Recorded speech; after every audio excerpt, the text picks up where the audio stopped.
Essence has performed go-go music throughout D.C., Maryland, and Virginia for more than 3 decades. While the blend of funk and R&B has not been nationally embraced, band leader Andre Whiteboy Johnson wants to change that. I don't think it's solely a D.C. thing because other audiences can relate to it. Usually the blare of the horns and clash of the congas can be heard on local radio stations in the DC area.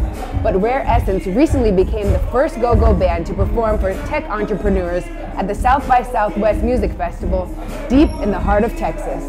The show was sponsored by the DC Economic Partnership, a nonprofit working to bring more tech companies to DC. Since DC has its own unique sound, they said, you know, what better way to introduce people to what DC is about than to have a go-go band. Johnson says vibing to a live go-go show is unlike any other musical experience. Once we start, we don't stop until it's time to break.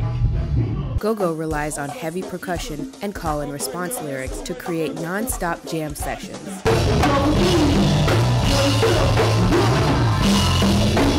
We say, tell me what you feel like doing, y'all.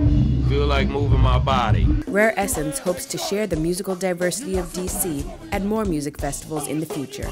In Northwest DC, for District Wire News, I'm Alexis Williams.